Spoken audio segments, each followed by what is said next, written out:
And now, the Lowe Post. Welcome to the Lowe Post podcast on a Thursday afternoon, and the bubble we're a week into the bubble. It is working on many different levels, stylistically, health-wise, and I always like to get out of my proverbial NBA bubble and bring in a generalist, and there are few generalists in the world better than ESPN's Pablo Torre, the host of ESPN Daily. Congratulations on that, sir. How are you? I'm good, man. Thank you for the kind words. Subscribe, unsubscribe, resubscribe, unsubscribe, resubscribe 50 more times to ESPN Daily. Thank you very much. But I come to you, as you can see, because we're on Squadcast, in front of a blanket over a clothes rack, surrounded by foam I ordered off Amazon to help with the echo. So my own bubble is the crappiest of all the bubbles you've mentioned so far. I need to get echo-proof stuff for my house, and you know what? I just don't care enough. I should care more about the listener experience. I just don't. I do, but I don't. Well, I'm glad to see you. Yeah, you got to juice the podcast subscription and like numbers like the hometown scorekeepers give credit for assists on like fake assists. You just got to juice all the numbers. So how are you enjoying the as a generalist, as someone who doesn't live and breathe in this world 24/7 like I do? What is your NBA bubble experience? Are you watching? Do you like what you see? What is it? Yeah, my hottest take about this entire time is that I think it's the most fascinating time for what I will call content that I can remember. Like, all of the chaos leading up to the bubble was fascinating to me. And finally watching this experiment, man, which is so bizarre and historically strange, I've really enjoyed it. I've enjoyed it from the morbid curiosity perspective, but also from the product perspective. I wonder if you had the same experience, Zach. Like, it's never been clearer that the NBA is more like theater than any other sport. Like football, right? The arena, the stadium matters. There are domes, it's outdoors, it's indoors, AstroTurf fields, that all matters. In baseball, like in Fenway Park, you have a giant green wall. Like, you have flagpoles on hills and outfields. In the NBA, you realize watching the bubble, all we need is that court, put some stage theatrical lighting above it, and give us what appears to be like, I'm living a life with a 5-month-old daughter surrounded by white noise machines. So the idea that they're just going to like pump this kind of ASMR crowd noise that's going to give us a layer of buzz that simulates human experience, all of that feels weirdly normal to me. And I got into it immediately, and I'm in it. I love watching this stuff. I want to believe, like Fox Mulder, I want to believe that the fans matter. And I can't give that up. Like, I want to believe that in a huge playoff game, I mean, home court advantage still exists. And I don't think it's all because, particularly when you get into the finals and there's 2 days off when you travel, I don't think it's just because you sleep in your own bed and you don't blah, blah, blah. I have to believe, that the fans and the noise and the atmosphere matters in terms of like affecting maybe just a scintilla of the outcome of the game. I can't give it up. Yeah, there have been some good studies about that. I think John Wertheim at SI has written about this in a book, actually, about how crowds influencing referees is really the basis of sort of home court advantage. And that, yes. But I had JJ Redick on ESPN Daily on Monday, and he played 2 games by that point. The opener and then the second game against the Clippers that they got blown out in. And in one game they were home, in one game the Pelicans were away, and he didn't know which was which. Like, he had to look up at the virtual fans to even tell, wait a minute, I am the home team in this game. So right now it's really a study that's, fascinating on this level, right? Like, we've heard for a very long time about all these guys. For instance, Dwight Howard famously could make 99 of 100 free throws in practice. And then, obviously, in a real game in front of real live fans, as you say, he is so much worse. I'm curious as we track this stuff. I need to see that. I need to see that happen, because I don't believe that happened. I just don't believe it happened. That's my X-Files theory. I want to believe that Dwight Howard, behind closed doors, is Steph Curry. Side note, the X-Files hit or miss, particularly towards the end, like the non-Mulder seasons, peak X-Files, like cigarette smoking man, 1995, like what the hell is going on with the main plot of the show? There was nothing more exciting in the history of television than that kind of episode. Now, you could, as some people prefer the ones that are like about Bigfoot and like a random set of twins that are scary. Right. I was into the plot. I was a snob. I wanted the main plot ones, and like when it was in its wheelhouse, I've never been more excited for a television show than that. I mean, I am so nostalgic for that time, those 90s when Gillian Anderson helped so many of America's youth go through puberty. All of that just stimulates a very warm and fuzzy feeling inside of me. Like, yes, a more innocent era. So when I'm watching the games on TV, I'm on my laptop. When the games are going on, I don't even register that anything is different because they've imported the same sound effects that every home arena has. So they have 30 home arena sound effects, and they're all the same. Right. The chants are the same. They've pumped in like "Let's go Heat" or like some crowd noise, and like it just looks and sounds the same to me. It's and then you like see the virtual fans, you're like, oh, that's weird, but those are funny. I like those. Yeah, I feel like there's a big gulf right now between the at-home experience, which is kind of, I think, the future of the NBA in a dystopian sense, right? Like, actually, we don't need all the stuff we associated with the tribalism of sports to get the sports that feel familiar. But there's a big gulf between that and then actually being there, which I'm told is echoey and very naked and has none of the privacy. So the white noise machine thing, right? Like that's what you play outside your therapist's office so that people don't hear what's going on inside that room. I think actually inside that room, it feels like everybody can hear everything. So the players, I'm sure, aren't as big a fan of this, even though those machines are there entirely, I think, Zach, not even to simulate human experience, but it's to protect them, because the that I want, that you want, is what they're actually saying, and that's what we're not getting, which is disappointing. Yeah, we need more of that. You can get a lot. You can get some. You can get more than you used to, but there's so much underneath that those machines are blocking out. And that's the thing that frustrates me.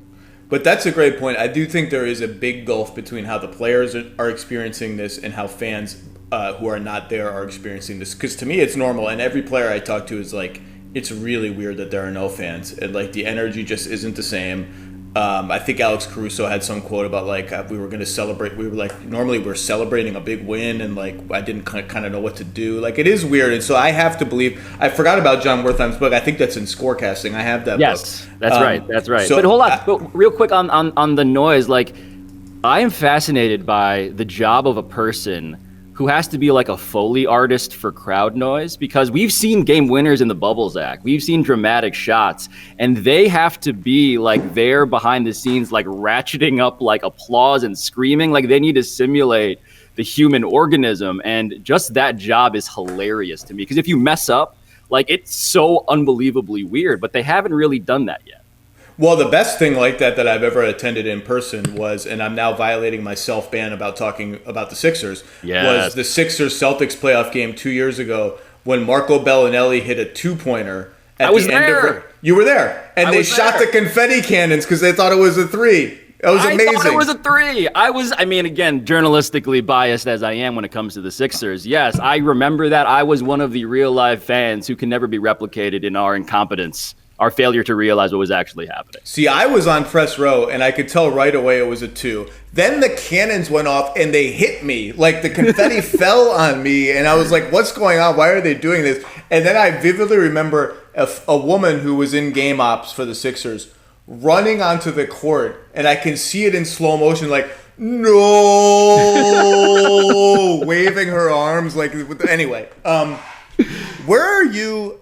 It's interesting that in the lead up to this, there was the biggest conversation was, is this even ethical to do?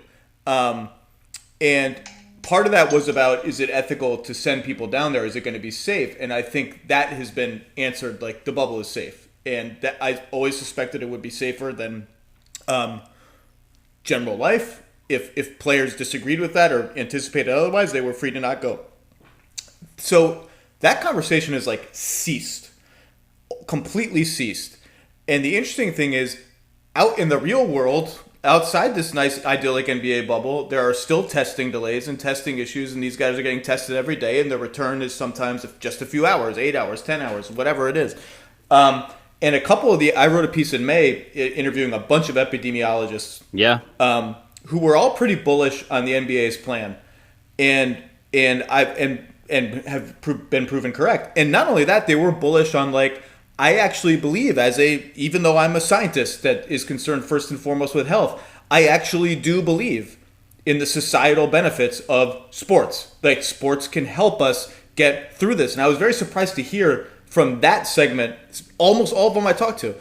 I've heard from a couple of them, I won't say which ones, in the past few days, who have sent me emails and texts saying, I've actually now sort of grown uncomfortable with what the bubble symbolizes in terms of, like, out in the world, the virus is still not under control.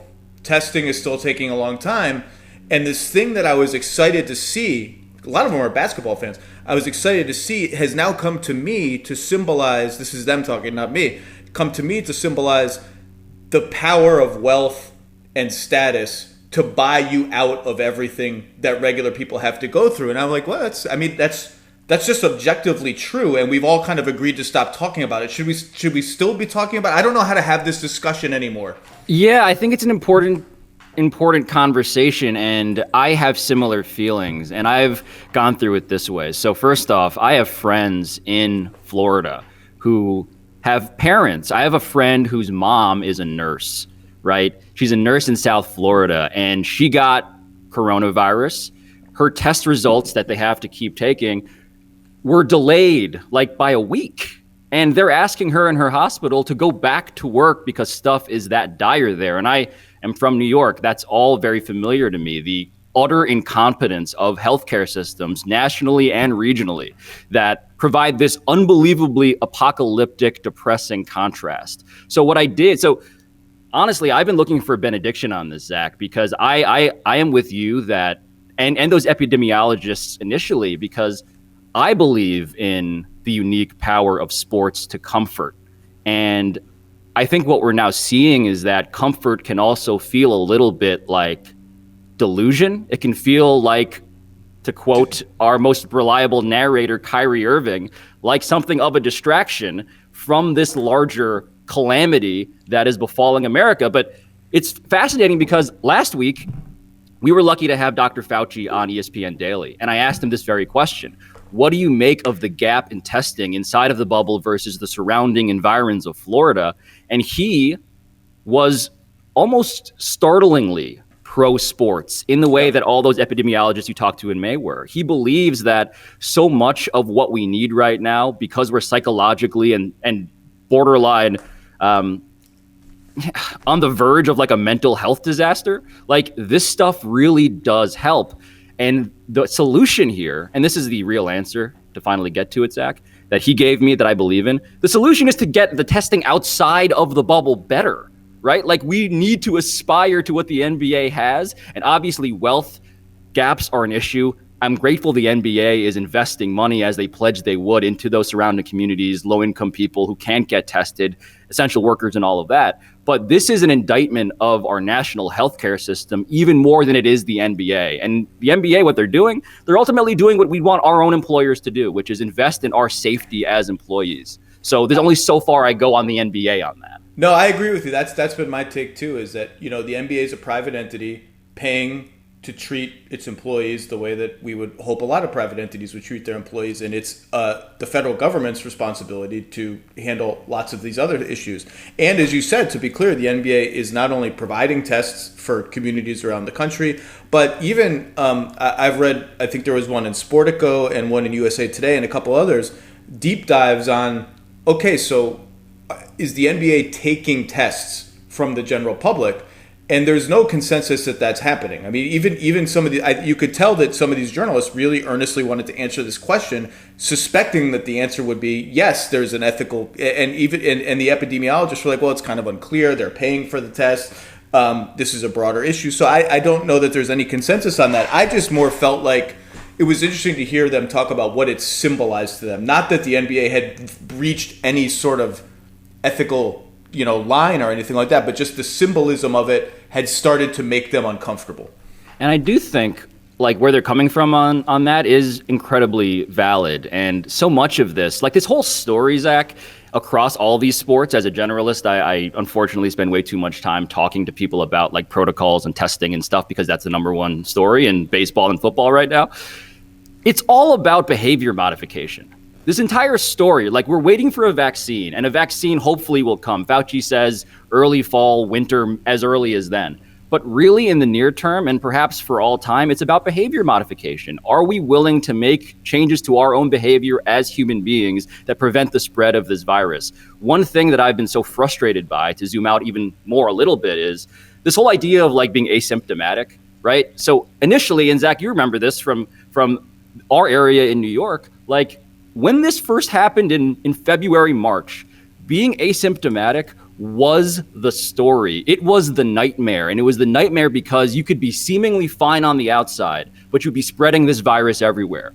The concern I think a lot of epidemiologists have, including the ones that you talk to, they're concerned that people see being asymptomatic as a win because actually you're not suffering from this thing. You're not outwardly suffering. Now, there are questions about the long-term effects to begin with, but that's actually the nightmare. The nightmare is that in a non-bubbled environment, you take that and you spread it around, and that's the whole reason this virus is so incredibly difficult to contain, and that's why it's a pandemic. So anything that contributes to our delusion around how easy it is to live with this thing is a problem, I will admit. And honestly, I'm out in the burbs right now, Zach.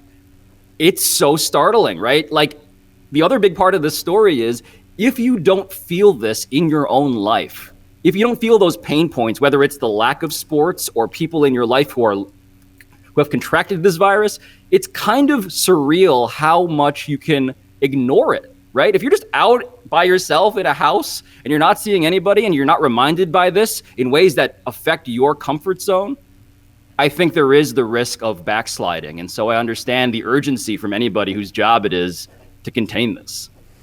I mean, how many stories have we read now all over the country of like, oh, people had a party here, and 5 days later there was an outbreak over here? It's like it's the same thing over and over again, and it's just like, at some point, yeah, I grasp at straws too when it comes to solutions. But the bottom line is the NBA has crafted something that works for what it set out to be. Yes, they deserve a huge amount of credit.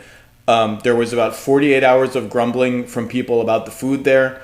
That grumbling has ceased, and you are hard-pressed to find anyone who will say anything other than the NBA has done an amazing job. Life here is pretty good. Yeah, they're like, I'm getting a little bored. I'm sick of being in Orlando. It rains for 15 minutes every day. That can be annoying. But like the acclaim is kind of universal, and the NBA, rightfully so, is not going to take a victory lap because they know they are one case away from the whole thing coming down. And that's why Lou Williams goes out, and it's 10 days. That's it. That's why Alex Caruso, you're going to go to your sister's wedding. It might be 10 days. It might be 12 days. You were taking no chances with any of this. Yeah, and when I was talking to people around the league, Zach, before the bubble officially started, they were most worried about this specific time. They were worried about the pre-playoff games. Because right now you have the biggest pool of players. You have the players who may be not as invested in the process as the other guys who are in this for the long haul. And the thought has always been, when the playoffs start, you will feel a level of intensity that is reminiscent of the postseason, where guys will all take it seriously. But if they can get through this phase right now, this phase was the one they were most worried about. Give me what have you been most interested in? Who have you been watching the most? Who have you been sort of curious to see how they play? Or what storylines have you been interested in? I'm still all in on these Rockets. I cannot stop. I have an Apple TV, and I couldn't figure out how to get the feed of the Rockets-Bucks game. So I ended up watching one of those weird cameras that was just on James Harden the entire time. And I was like, I can't. This is where I'm like Jeff Van Gundy. I can't figure out the tech support on this. So I just watched him. It was fascinating. I mean, the guy pads around like a soccer player. He reminds me of Leo Messi, like the way he conserves his energy. He'll like walk around in basically a bathrobe and slippers, conserving himself, but then these incredible bursts that remind you that he is a historically special kind of a player. But the bigger picture there, Zach, like Russell Westbrook still is disciplined. He's bought in. He came into the bubble the same discipline he had before this all stopped. He's only taken a couple of threes a game. He's been excellent. The super small lineup is working.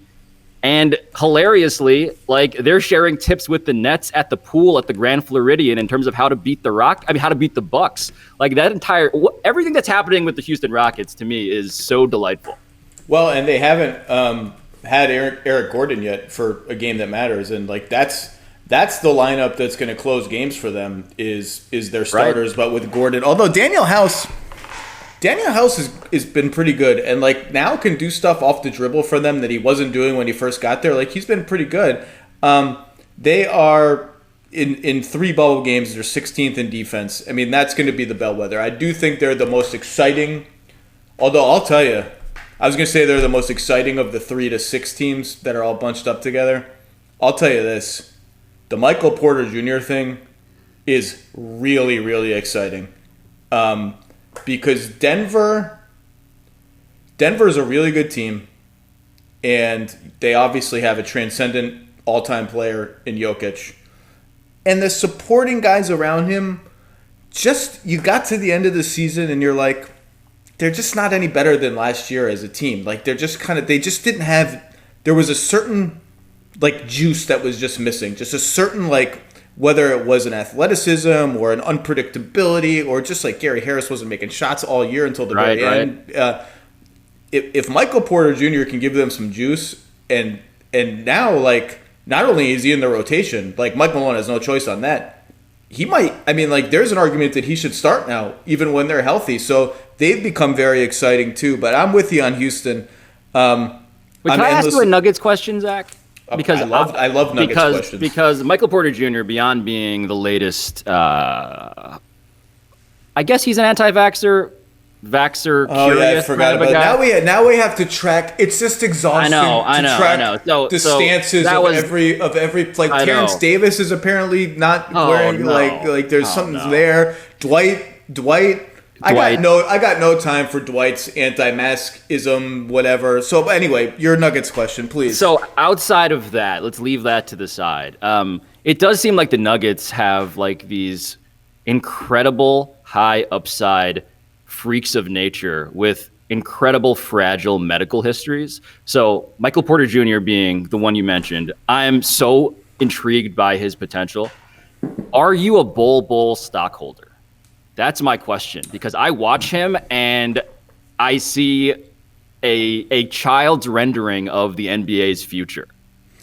I have not purchased any Bull stock. It's probably too late for me. The price is It might be for me too. I was too afraid. I was like, I don't know. But then you see him like being a point guard, and he looks like Manute Bol, and I'm like, so what can't he do then at this point besides stay healthy? I think that's it. And obviously he's skinny as a rail and he's going to get pushed around. But like the guy is skilled and he's a little bit more athletic in terms of just like 0 to 60 kind of athleticism than I had anticipated. So yeah, the Nuggets are interesting. The Rockets are interesting. I know that you will always have and still have strong feelings about Carmelo Anthony. So tell me how it has been to watch the Carmelo resurgence. And like I do feel like we go a little overboard. Like Melo can score like 14 points on 6 of 14, and everyone will be like, "Oh, y'all said he was washed. Y'all said he was like, all right, he had a good game." But like he's shooting 38% from 3, 15 points a game. I looked in the middle of the season. He was setting more screens than ever in his career, which to me was indicative of I'm happy to be a role player, and the screens mean when you let me cook. When you let me cook with the ball, I have a little guy on me because there was a switch. So, like, I can cook like I'm a little bit better of a chef, in that situation. But, like, give me the Melo take. Yeah, for me, I mean, this whole story is already its own mini news cycle where there has been apology, but then over-apology, and then criticism of the apology, and then a reconsideration of whether all of us got the apology sort of wrong in the first place. So for me, dating back to the beginning of this, even before he got to the Blazers, like it was always a question of would. It wasn't could even. The could, I'm like, okay, there's probably this actuarial chart that says Carmelo Anthony's abilities are decreasing over time, but it's really what you mentioned. Is he willing to set screens like that? Is he willing to come off the bench? He had literally said he would not come off the bench. Is he willing to take fewer shots per game than he ever has in his life? I did not think that was going to be the case. That has been the case in Portland. Zach, you will remember, really hated playing power forward for Mike Woodson in that 1 year where they basically spaced the floor better than they ever had and had the best season in basically recent Knicks history as regular seasons go. Melo hated playing power forward. He came into Portland, played a bunch of power forward, and even now still, as he gets sort of shifted back to the wing, he's playing out of the post a lot where Melo has always been excellent. So all of that stuff, there has been a would question even more than a could question to me. But now I'm looking back as I've gone on TV yesterday on Highly Questionable and basically invited Carmelo Anthony to roast me because I was so sure he was done. I saw that. It was delightful. But now, Zach, I'm like looking at the numbers as you hinted, and I'm like, wait a minute. Like, once we accept that Carmelo Anthony should be an NBA player, let's make that concession. Is he kind of like maybe a little better than replacement level if we're now going to hold him to like the standard of old like Carmelo Anthony? Like, I feel like I may have even gone too far already in the course of 12 hours in proclaiming how back he is, because he's useful. He's a role player, but like he's not the Carmelo Anthony that you remember, which is you know, but like he belongs on an NBA court. Yes. And he still takes some bad shots. Like Melo will never stop taking. He can play till he's 90. He's going to take some bad shots. Defensively at the three, they're going to meet a matchup that is problematic for him. They really haven't quite yet. But he's been fine, and like I think it's a cool story. Like I was also too low on him. I didn't think he was going to be particularly helpful, but they needed him. They don't have a lot of other options, and it worked. We have breaking news. Are you ready? Oh my God, yes! I love moments like this. Well, this is not. It's unclear how serious it is, but it is about the Sixers. No! I correction. I hate moments like this.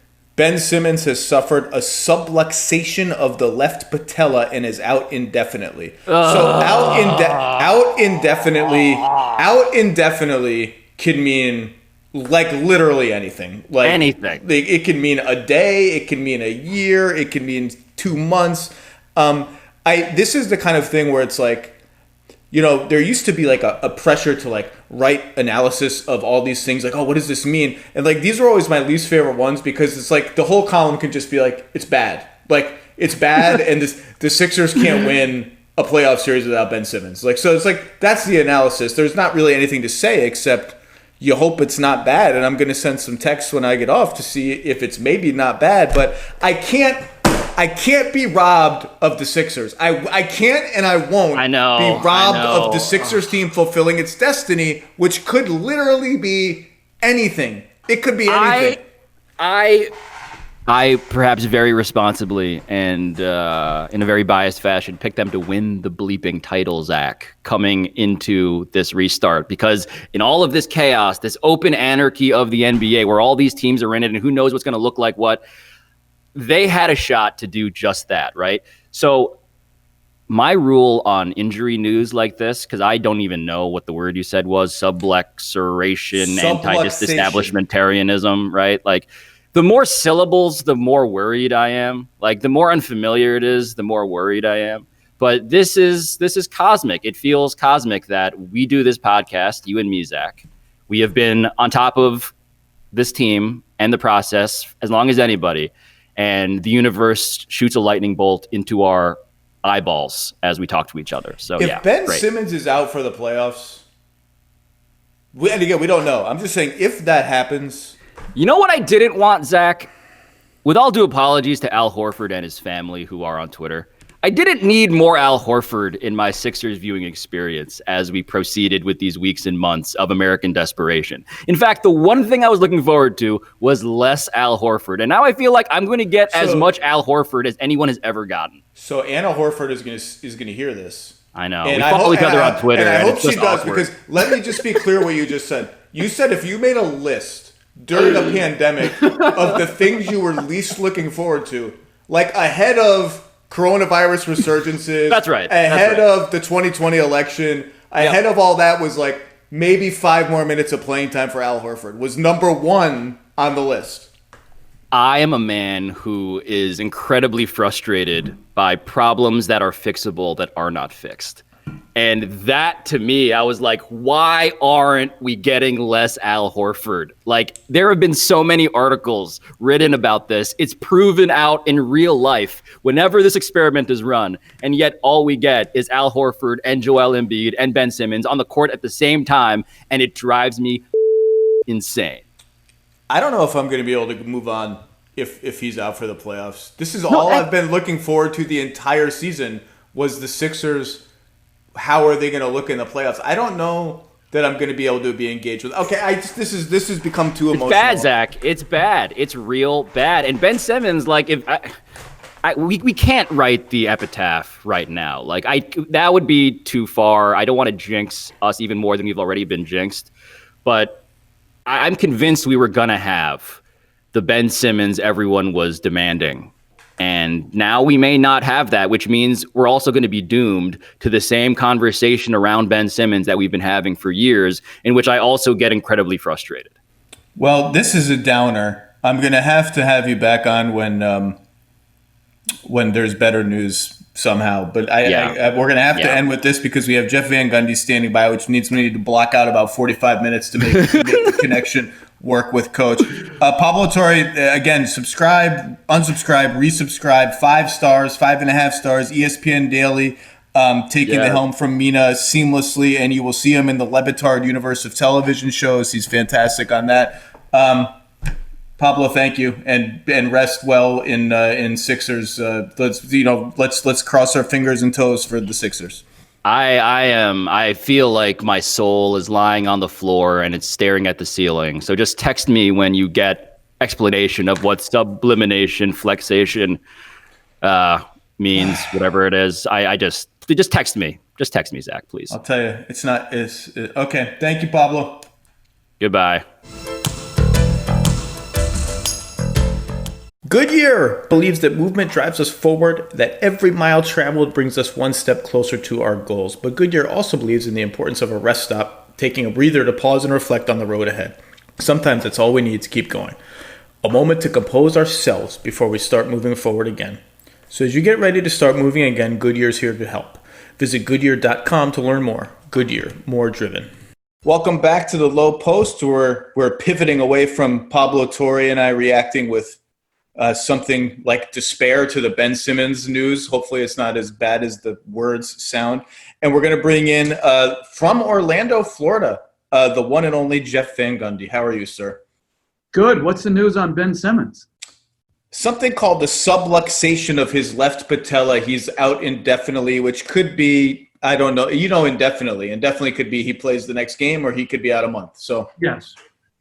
I can't be robbed of the Sixers being able to fulfill. I've been obsessed with this team all year. I don't know if I'll be able to follow the playoffs, honestly, if he's not playing. Well, they're not to me. I was on a Philly station today, and they're not that talented. I mean, they've invested a lot of their money in their front court. They lost 3 perimeter players, McConnell, Redick, and Butler, and it's really robbed them of a lot of their spirit, their scoring ability on the perimeter. So, this idea that they're underachieving, I think is mistaken. Well, you're on the wrong podcast, sir. No, I share many of your concerns. I have also tried to ban myself from talking about them on the Lowe Post podcast because I'm too obsessed. First of all, where are you? Are you in the bubble? You're not in the bubble, right? I'm in the media bubble. The media bubble is more of an on your honor bubble. You get tested twice a week. You get your temperature checked every day. But other than that, there's no one lording over a ringed-in fence. It doesn't have the feel of a minimum security prison, which is what the real bubble is, where there's going to be security and sometimes draconian measures taken to keep everybody abiding by the spirit of it. So I'm in a different place. We're in a great hotel, and we have no complaints here. Where are you at the game? Are you like way up at the game? We're not way up, but we're up. We're like, I would say in an NBA arena, it would probably be about 25 to 30 rows up. It's a good view. They've done. I like that view. Yeah, they've done a miraculous job in how they've put together these arenas the best they can for the viewing audience, the broadcasters, and the teams. I saw all these practice courts put down, the weight rooms that they've installed. They really have tried to make it as good as it can be. And Congratulations to everyone. I don't know who the details person is on all this stuff. Whoever he or she is, miraculous work. There are a lot of them, but there are a few main ones. And yeah, but at the end of this, maybe I hope that they will take some public credit. But again, it's too early to take a victory lap because, it's one case comes in, the whole thing could fall apart. But they've done a great job constructing a good basketball environment. So does your temperature run hot or cold? Are you like a 98.6 guy, or will you measure like a 96.5? 96.4 every day. There you go. That's it. Well, I'll tell you. I think that means I'm like closer to death than I think I am, right? So, like I'm a little concerned about my temperature not being where it should be. Like, because you get cold right before death, they say. So, I'm concerned. Well, I suspected you were a little cold-blooded because before we get into basketball, I think the next broadcast you do, you need to bring a picture of Pickles the dog, who you blasphemed last night for much of the Nets Celtics game because God knows there wasn't a game to talk about. At Pickles, I've just never heard a dog treated publicly like Pickles was, and so I think you need to bring a picture of Pickles because you called it ugly many, many times. Ugly. I am going to show you because you can see, and I can see you. Yes, it's Mr. Pickles. I forgot the Mr. because the dog is from a dear friend, but this is an ugly dog. I mean, that's not the best looking dog I've ever seen, but. No. It's little. I don't want. Can I say what breed it appears to be? Is that too much information about Mr. Pickles out of the I don't even know. I think Mr. Pickles was a rescue dog, and I don't know if it's a type. Let's hope there's not like 20 more Mr. Pickles running around. And the owner is a little offended with me. And yeah. And I would just say that, sometimes the direct truth hurts. That doesn't mean that Mr. Pickles doesn't have a good personality, which he doesn't actually. But it's like I mean, the tongue stays out all the time. I mean, it's bad. The tongue is out in the picture. It looks like a Chihuahua to me. I'm not a dog guy, so I don't know certain things, but I do know. Listen, I'm ugly, so if anyone knows ugly, it's me. I hope Mr. Pickles gives you a little nip on the ankle the next time you're in close proximity to him. I felt worse for Mr. Pickles last night than I did for the end of the Brooklyn Nets bench guys who had to come in during that blowout. Let's talk about. I want to do some rapid fire with you. Number one, the Lakers are last in offense in the bubble. Well, that says enough. So it's been, what have they played, 4 games? And obviously there's been a lot of time off. So I'll just ask you without saying much more. Are you concerned at all about the Lakers offense? Well, I've been concerned the whole year about their half-court offense because they don't have a lot of shot creators, and particularly in the backcourt. And with the injury to Rondo, I think it's imperative that they get him back. And then I think they have to choose between Waiters and J.R. Smith. I think ultimately they'll choose Waiters because of his ability to create off the dribble. They're an outstanding defensive team. They've got 2 superstars, but they have limited shot creation ability outside of that. But I would caution everyone, myself included, to not think that certain teams are treating this like preseason and other teams are treating it like life or death, that it's the same and that there will naturally be a carryover. I don't think Milwaukee has played particularly well. I think they have some of the same half-court issues as the Lakers do. The Clippers have not played particularly well. And there can be an element of boredom that has crept in because this bubble is restrictive and it is repetitive. And so I think we have to caution ourselves not to make any conclusions based on a few preseason type games. Yeah, I agree. I think it's tempting to overreact, but it is interesting that we came in. It's really hard to process this because depending on what game you watch, it can feel like a continuation of a season where oh yeah, I remember these sets, I remember this team.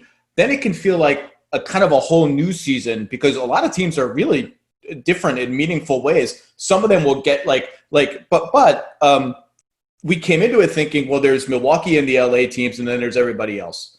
And Milwaukee and the LA teams have not played very well. And then you remember, LA doesn't have Harrell and didn't have Lou Williams until the last game. Those are two of the 6 most important players on their team. Beverly got hurt in their most recent game too. They're playing lineups that they just won't play in games that matter. The Lakers have a player who skipped, Avery Bradley skipped this for wonderful reasons, totally justifiable reasons. Rondo got hurt, and then Dwight missed last night. And Milwaukee has had guys contract the coronavirus, unfortunately. And I don't know how Eric Bledsoe is going to play in 2 weeks. I don't know how how his wind is going to be. But so you can be tempted to overreact. But I will say this: you hit it. This started with the Lakers before the season was suspended. From the trade deadline to the suspension of the season, that's a month, so it's only 10, 12 games. They were 20th in offense. For the season, you can go to a website called Cleaning the Glass that separates half-court and transition offense. For the season, they're 18th in half-court offense and number 1 by a mile in transition. And that's interesting. I mean, you would think in the playoffs your transition opportunities might shrink a little bit. The statistical evidence of that is unclear. So, yes, the Lakers are shooting 26% on threes in the bubble. That will change. They're shooting 22%, I think, on open threes. That will obviously change. And that alone will fix a lot of this. But their half-court offense has never been all that great shakes. And their offense with LeBron, it just feels like they're kind of making it up. Like they just don't have an identity when he's off the floor. Well, and I think this, to me, you mentioned those 3 teams. I still think the champion's going to come from those 3 teams that you mentioned. The Clippers, to me, are by far the most talented team, and they should fit together very well. Now, Doc has choices he has to make on who to play, all those things. But I think they have answers. And the one thing that I think, if I was playing whoever the 8 seed is that comes out, I would double Anthony Davis on every catch in that mid-post area, every catch. I'm not going to allow him to play because I'm going to take my chances with another big on the floor and with some suspect talent offensively in the half court. I am not going to let him operate. I'm just not. Well, that's what the Raptors did, right? The Raptors just said, KCP, shoot. Caruso, whoever, anyone. Well, we'll try to challenge you, but we're not letting Anthony Davis go. No, and listen, the Raptors, they should be in there with the they should have been in there with those other 3 because to me, they're tough, they're talented, they're together, and they're intelligent. They're the team. I'm watching them play, and I'm like, did the pandemic even hit Canada? Have they just been playing 5-on-5 this entire time? They've not missed a beat. Well, and they got an extra 2 weeks. They did.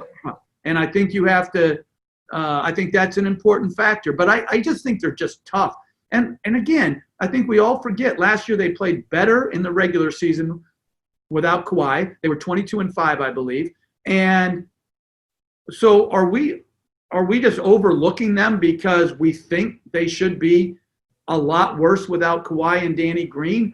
And are we underrating some of their players that are tough as nails? They are competitors. There is not a guy that they put out there. And I think Nick Nurse and, Mike D'Antoni gets talked about a lot in this way, but Nick Nurse quietly, he plays his best players more than other teams play their best players. It's a great point.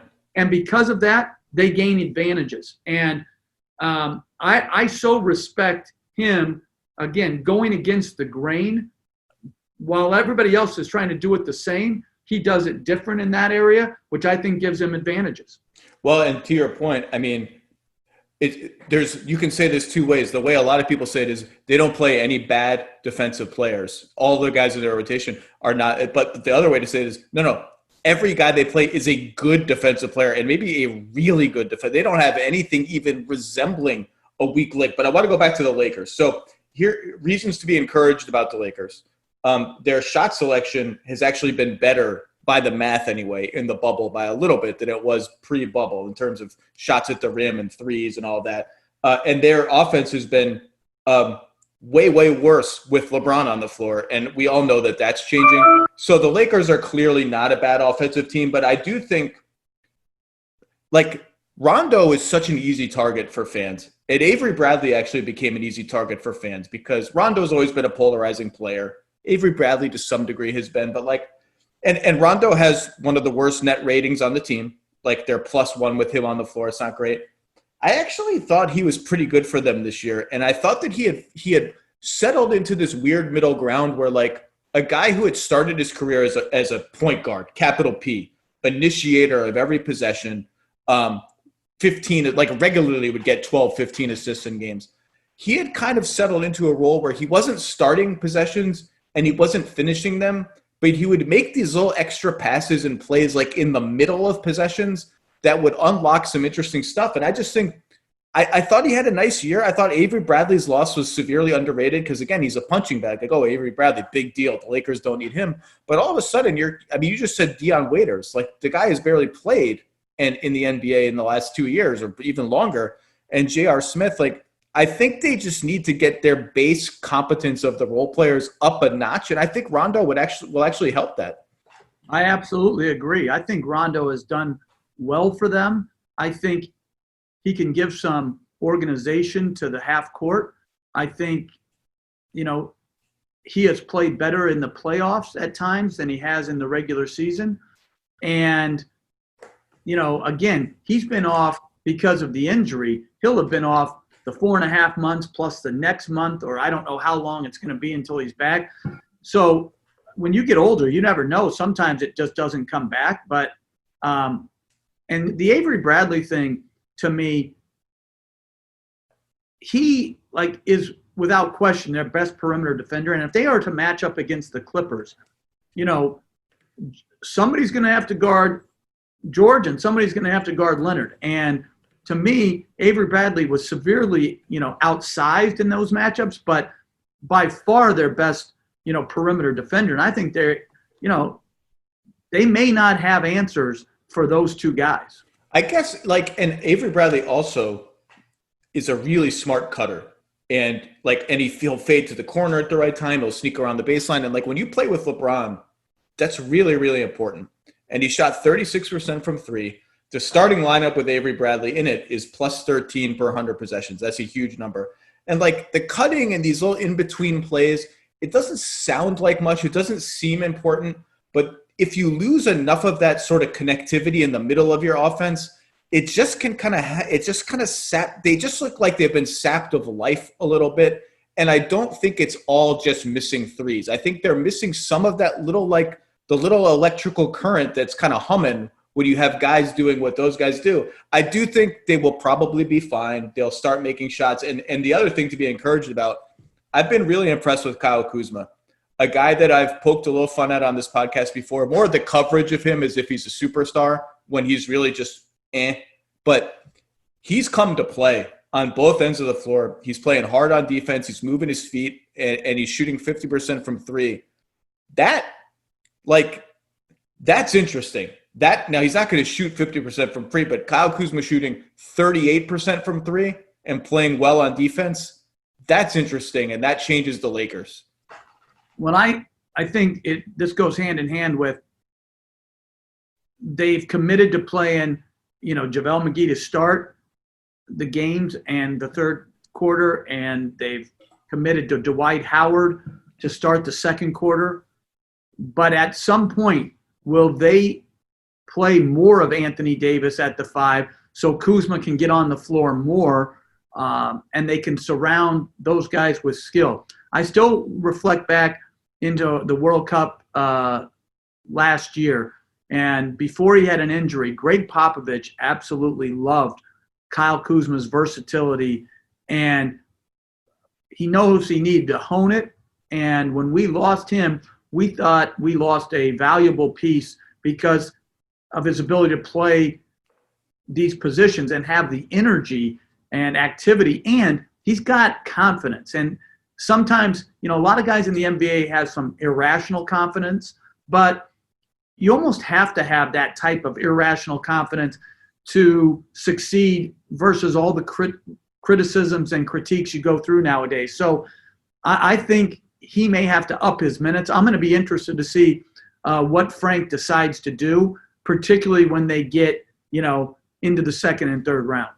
Well, they're playing tonight at 9 against the Rockets, so they might hit 25 threes tonight, and this whole discussion is going to look silly. I do think they're on a back-to-back, so I doubt we're going to see a proper, I don't think LeBron's playing 38 minutes tonight.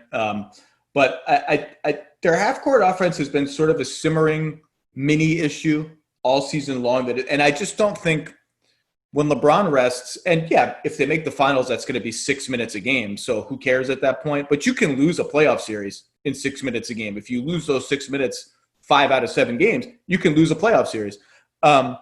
They just don't have, it doesn't seem like they have a purpose. It doesn't, even Anthony Davis is not involved in every possession when LeBron is off the floor. He's involved in a lot, but it's not like they're like, all right, this is AD's team. It just feels purposeless to me. So I'm going to be watching them, maybe not tonight as carefully because it's a back-to-back, but I'm interested. I'm because like you said, the top 3 teams have not come out here firing on all cylinders, and that's to be expected. There are some personnel issues, but a couple other ones before we go. You're a coach. Once a coach, always a coach. Put yourself in Mike Malone's shoes. You have a really good starting 5. Jamal Murray, Gary Harris, Will Barton, Paul Millsap, and Jokic. Really good team. Michael Porter Jr.'s come along and fits and starts. Maybe you don't trust his defense, blah, blah, blah. All these guys are out, and Michael Porter is putting up 30 and 15 every game, it seems like, the last 2 at least. At what point do you start considering, should he be our starting small forward and Will Barton comes off the bench? Is that too seismic of a decision to make at this point? Well, I think those decisions, if you're Denver, you have to play for the biggest upside you have because you're not as good as these other teams, right? So if you can if Michael thinks that he can, by starting him or playing him more, that you can get this opportunity to upgrade your highest level of play, then yes. And I think the Gary Harris situation, as many good things as he does, you may not be bringing Will Barton off the bench. You might be bringing Harris off the bench, or not even having Gary Harris in the rotation. It's possible, right? So I think these are just hard decisions, but I do think that player development, because this is a great case study in player development. I think some people believe that Michael Porter may be further along if you would just say, just play him through his mistakes. And I think playing through your mistakes when you're on a bad team is one thing. There's no repercussions for playing through your mistakes. If you lose, it doesn't matter. Right. Playing through your mistakes and you're making great effort and you're getting better, but you're having these mistakes, then I think that's good. But what Michael did we had a game, and I'm now forgetting, like these games are all running into each other. But the first game, we had a Denver game, and Michael Porter didn't play well, but he was totally inattentive defensively. And Michael Malone snatched him out early and of the second half. And Michael Porter reacted in a way that, like, what are you doing? Why are you picking on me? See, to me, that's player development, because what Michael Porter is getting is you are going to get what you earn, particularly on a good team. And I think his response to that coaching, I guess he texted Michael Malone and said, I'm going to do better. I understand. I screwed up. I think that has shown in those last 2 games. Now, still, you can make these jumps about these, either whatever you want to call them, seeding games, regular season games, or in my case, I call this preseason, right? So I think you can put too much stock into it, but the guy is a serious talent with great size, and he's not a one-trick pony. He can shoot it. He can move without it.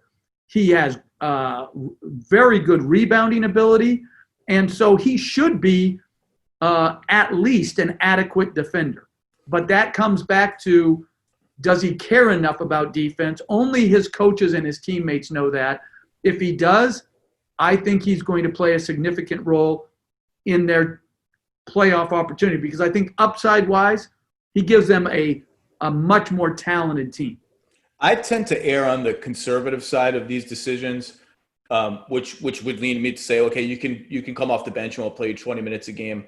A lot of times that means my decisions are right, because you shouldn't overreact to recent events too much, and you should trust the long-term timeline, and you should realize that, yeah, Michael Porter Jr. has barely played in the NBA and hasn't played 1,000 minutes this year, is not a good defensive player yet, even though, as you said, he has all the tools. But sometimes making decisions that way, you miss an opportunity that's sitting there in front of you. You miss a win. Like you play it safe and you can win still. Like Denver could get to the second round, nobody bats an eye, but you forget the opportunity cost of what might have been there. And if Michael Porter Jr. can shoot it like this, if this three-pointer is real, if he's a 40% catch and shoot three guy on good volume, Jokic is screaming out to play with players like that. His game, if you put shooting around that, and like Millsap is not a good three-point shooter. Barton's up and down. Harris had a miserable season. Murray is like weirdly up and down. It's just screaming out that they need shooting, and forget all the other stuff he does, the cutting, the offensive rebounding, the beautiful silky finishes around the rim. And I think like Denver's not winning the championship this year, starting the lineup they were starting. Everybody knows that. They're a young team on the come. If I have any kind of trust level in him, I think I might start him. This might be cases where the right move is the one that feels a little premature. Well, I was trying to think before, what precedent is there? And I think Larry Brown, back when he was with the Pistons, Tayshaun Prince did not play a lot. I don't think he was in the starting lineup. They got to the playoffs, and I think that was the year Orlando may have gone up on them in a series. Maybe it's a different year. But I think he instituted him into the starting lineup. And I think it comes back to, as a coach, right? Sometimes you're not going to have the numbers to back up your decision. Sometimes you have to look with your eyes and trust your gut to what gives you the best possible chance. Now, maybe it puts you more at risk for losing in the first round, but it gives you a better chance of winning a second round series. I think, if Michael comes to that decision, I think, yes, you start him and you let it ride. But these are not easy decisions. They're very hard decisions. It impacts the rest of the players. Like, the Bartons and Gary Harris, I don't know their level of fragility when it comes to those type of decisions. But even that, I think you have not even fragility, though. Like, those guys can look in the mirror and be like, I've earned it. I'm an NBA starter. Like, I'm Gary Harris. I averaged 18 points a game. I make $20 million. Will Barton, no, I'm a starter. Like, there is definitely pain that comes with that. Right, but you also have to have a group, and I think these discussions happen right out of the gate in training camp. Your job as a head coach is to play those guys that you feel give you the best chance to win in the short term and in the long term, and everybody's going to have to sacrifice something if we're to win the most that we can.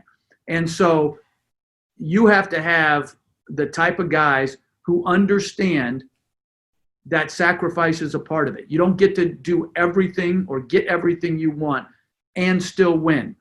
And that doesn't mean it's not painful for the players, and it's not hard for the players to sacrifice, particularly the starting or the finishing or whatever it may be, the shots, the minutes, but it's an absolute must.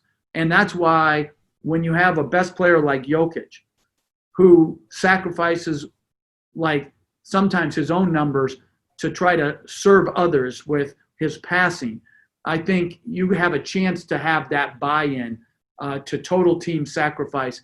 And I think if you're Michael and you believe it, you stand in front of your team after you tell the individuals that will be impacted by it. You stand in front of your team and you explain your decision and why, and then you put it on them to make it work. Last question, and then I'll let you go. I know this is a team you wanted to talk about, and I'm excited because, we came into this restart. People looked at the schedules and the rosters, and Domantas Sabonis being injured and Victor Oladipo being questionable. And just kind of like somewhere between pencil and pen, put Indiana at 6th. Their first game was going to be against Philly. Philly could pass them right then and there. That was going to be it, blah, blah, blah. And Indiana came in and said, oh, no. Yeah, we might be down. Might be down a guy who was an all-star this season, actually. And Oladipo, yeah, he didn't play one game. We don't know. They're undefeated in the bubble. All the press has gone to TJ Warren, and deservedly so. The guy is averaging 40 on 65% shooting. I just have so much respect for that team because, look, it might not look pretty. Their shot selection is a little old school, and I think should probably be modernized a little bit. But all the Indiana Pacers do under Nate McMillan is go out and win.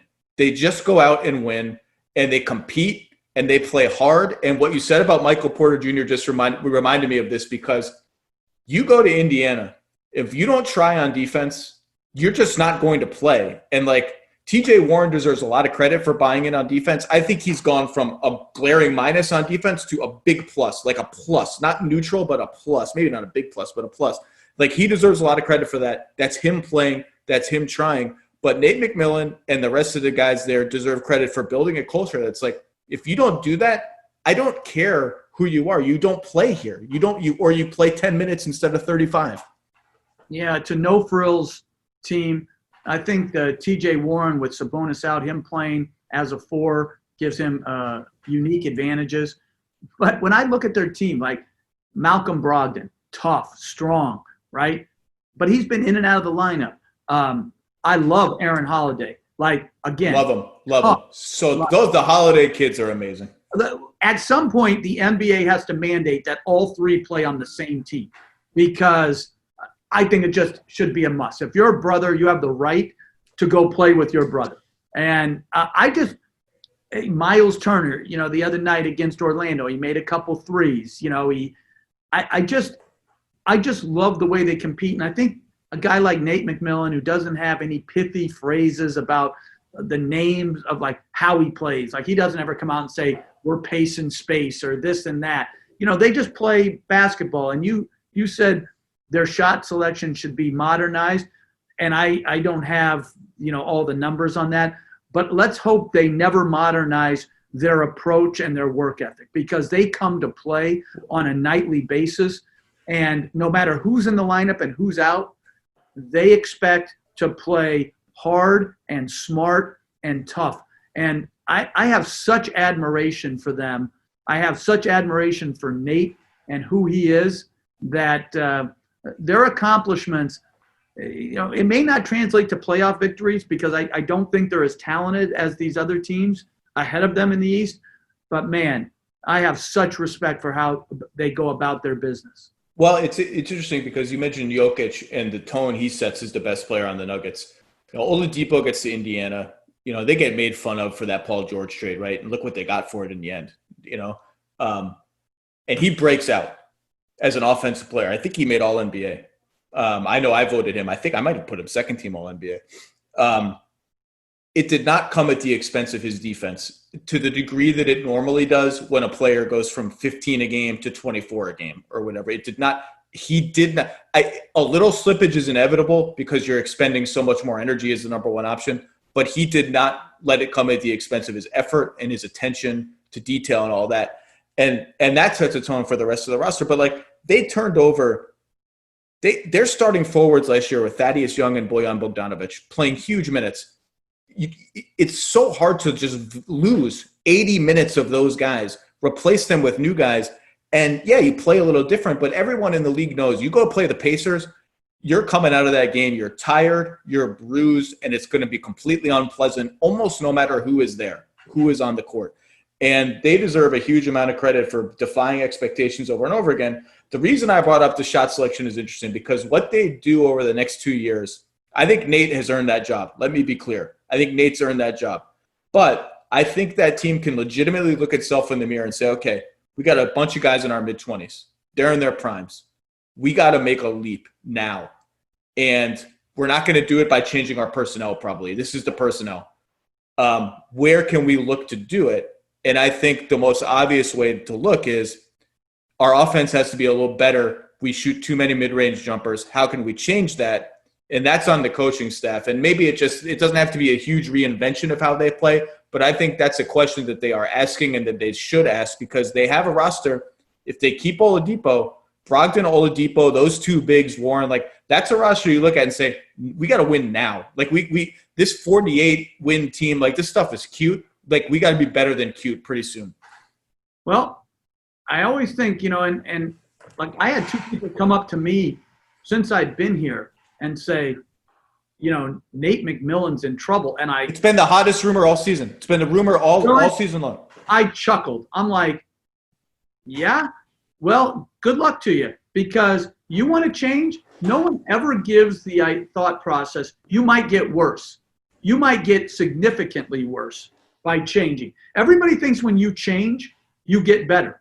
That's not true. You see it time and again in all sports where coaches that are darn good and are to my point, I think they're maxing out. I don't know what their shot chart tells you, but my eyes tell me when I look at the talent on hand, they are maxing out the number of wins they can get. And, it's this mid-range thing. Not every mid-range jump shot is created equal. And I think sometimes we overlook the fact that if you want to have a team that wins it all, you will have a guy who can make a mid-range jump shot. The Warriors did, the Raptors did, and the Clippers will if they win it. So I am not yeah, but see, I think when people say that, and you hear that a lot, and I think someone on one of the games last night mentioned the Warriors in mid-range shots. To me, the Warriors is like any historical analysis just has to throw the Warriors. Like if you have Kevin Durant and Klay Thompson and Steph Curry, like you're just not comparable. And Kawhi Leonard's a star. Like the Pacers don't have that guy. I don't think they need to like overhaul what they do, but I do think it could use. They could bring in a really good offensive mind and say, can we tweak this? Can we tweak that? And still sort of have the same broader ideology maybe, but I don't know. I know it will be interesting, and what you've heard in Orlando has been going around all season. Well, again, I think Indiana has made some incredible trades. The Paul George trade, the T.J. Warren trade, their signings I've liked. Brogdon got big money, but he's good. You have to overpay, though. You have to overpay when you're a small market team. And, even like TJ McConnell, I think brings a spirit and an energy and a toughness to you. So I like everything they've done. I just would caution them that it doesn't always get better with change. It doesn't. And if someone tells me that roster, you said you've got to go from cute to some other level, that roster, to me, you would have to make a major change to be in a win now situation and think that you're going to leapfrog Boston, Toronto, or Milwaukee, and you're somehow going to be better than those teams. So you might want to be better, but your roster is not better than those teams. It's not better than Miami's either. And let me be clear, it's just a rumor. I don't know if it's true. When you talk to people around the Pacers, they say it's not true, or where'd you hear that from, or blah, blah. But it's been out there, and I think Nate's earned the benefit of the doubt for sure. All right, you got to go. Our producer has to go. Jeff Van Gundy, it's always great to see you. Stay safe, abide by the honor code, and enjoy Orlando because you're going to be there a while. That's it. Take care, guys.